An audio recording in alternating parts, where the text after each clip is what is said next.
June 28, 2004, at 3 in the morning, a Union Pacific freight train is barreling through Macdona, Texas, a small town just west of San Antonio, where families are sleeping in their beds with absolutely no idea what is about to come rolling through their lives. The engineer at the controls has been awake for almost 22 hours straight. He managed less than 2 hours of actual sleep before the shift started. In the past 55 hours, he has worked 37 of them. His shift Saturday ended in the afternoon, and just 9.5 hours later, he was called back for a 12-hour overnight haul. Then Monday morning at 2:45, the phone rings again. "You are needed on the train." He sits in that locomotive cab, middle of the night, nothing but Texas darkness outside every window, and he is fighting to keep his eyes from closing. Somewhere around Macdona, he loses that fight. The train blows through a yellow caution signal, then it blows through a red stop signal. Then it slams head-on into a BNSF freight train that was just pulling into a siding to let him pass. One of the tank cars rips wide open on impact. A large amount of chlorine gas comes pouring out. Chlorine is heavier than air, so it does not rise up and scatter. It rolls across the ground in the darkness like an invisible flood, creeping into homes, into bedrooms, into the lungs of people who were just sleeping peacefully moments before.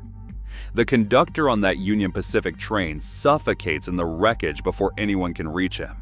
Two people who were sleeping nearby, regular folks at 3 in the morning on a Monday, suffocate as well. Dozens of others are treated for exposure, and several are hospitalized, struggling for every breath. Here is the thing that should keep you awake. People later said it could have been far worse if conditions had been different. Now here is where this story stops being a tragedy and becomes something that should make you want to put your fist through a wall. The NTSB had been screaming at the FRA about crew fatigue since the 1990s. Regulate the schedules. Stop letting railroads run their people into the ground until they cannot function. After Macdona, they said it again, louder this time, pointing at 3 dead bodies and a long list of injuries and saying, "Look, this is exactly what happens when you let exhausted men operate freight trains." And the FRA took that recommendation and they reviewed it. They studied it. They opened comment periods and held meetings and shuffled paper from one desk to another for years.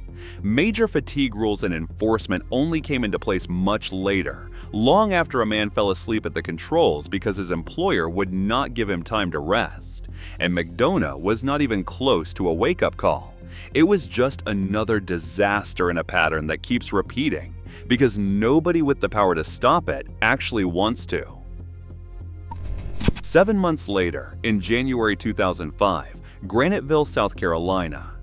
A Norfolk Southern crew parks their train on an industry track at the end of their shift, and when they walk away, they forget to flip the switch back to the main line position. A simple task. It takes about 10 seconds to do. They just do not do it. In the pre-dawn darkness, another Norfolk Southern freight comes through at 47 miles per hour and gets diverted onto that industry track without any warning and plows straight into the parked train. A tank car full of chlorine ruptures on impact. 9 people were killed. Hundreds were treated for gas exposure. 5,400 residents were dragged out of their beds in the middle of the night, stumbling through the streets in whatever they happened to be sleeping in, while an invisible poison cloud rolled right past them. The Avondale Mills textile plant, which was basically the economic heart that kept the whole community pumping, never recovered from the contamination. They shut it down for good. 2,000 jobs just evaporated because one crew forgot to reset a switch, and there was no system in place to catch a mistake that simple. In September 2008 in Chatsworth, California, a Metrolink commuter train packed with passengers was heading into a curve. A Union Pacific freight was coming from the opposite direction. The Metrolink engineer was texting on his personal phone and did not notice the yellow warning signal or the red stop signal. The two trains met head-on at a combined speed of more than 80 miles per hour. 25 passengers gone in an instant, More than 100 others injured, some carrying those injuries for whatever remains of their lives. And the technology that could have automatically hit the brakes the moment that engineer blew past a red signal is positive train control. The NTSB first recommended it way back in 1970. They recommended it again after crashes in 1972, 1990, 2002, and 2005. Every time, the railroads pushed back on costs, and every time, Congress let them. Chatsworth finally forced a mandate. The deadline was 2015. The railroads lobbied. 2015 became 2018, and then 2020. 50 years from first recommendation to full implementation. In that time, the NTSB counted 154 preventable accidents, 305 people who did not have to be gone. You would think somebody somewhere would have figured this out by now. A recent investigation by the Howard Center for Investigative Journalism released a year-long look into American railroad safety. 10 years of federal data, thousands of accident reports, interviews with former NTSB investigators who spent entire careers watching the same disaster cycle repeat. And the number that should stop you cold is this. The regulator has acted on only a small fraction of safety recommendations in recent years. Dozens of others remain open, some of them dating back decades. February 2023, East Palestine, Ohio. You almost certainly remember the footage because it looked like the end of the world. That massive black column of smoke rising over this small town. A wheel bearing on a Norfolk Southern freight car started overheating. The trackside detectors caught it, temperature climbing at each sensor it passed, but those sensors were spaced too far apart to give enough warning. By the time the crew got the alert and started braking, the bearing had failed completely. 38 cars piled up, including 5 loaded with vinyl chloride. And here is where this gets truly infuriating. Norfolk Southern told the Ohio governor they needed to do a controlled burn immediately, or those tanks might explode. They gave him 13 minutes to make that decision. 13 minutes. The company that manufactured those chemicals had been watching the situation and found the tanks were cooling and stabilizing. The explosion risk was going down.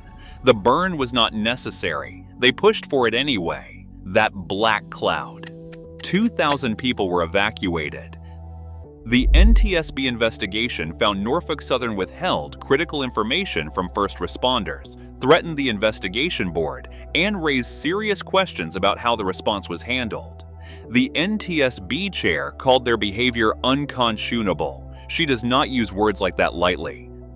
This is the same industry right now, lobbying to gut safety regulations. They have identified 80 rules they want weakened or eliminated. They want to slash track inspections, eliminate the 2-person crew mandate, and roll back the fatigue rules that took years to implement after Macdona.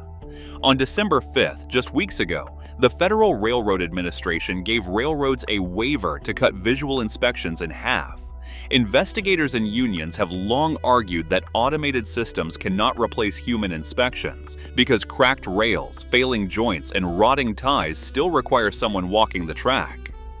September 2021, the Empire Builder derailment in Montana. 3 passengers gone because a rail wore past safe limits on track that had not seen a walking inspection in almost a year. The inspector drove over it twice that week, working a 16-hour shift and covering 127 miles. The rail wear limits first recommended in the 1980s would have caught it. For 40 years, that recommendation sat in a drawer. When reporters asked the Railroad Association why they fight these safety measures, they said some rules let workers abuse protections. When pressed for one specific example, they could not provide a single one.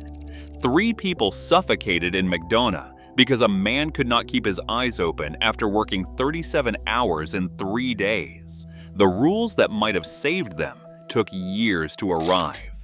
Now the industry is trying to tear them down again. That is where this sits right now.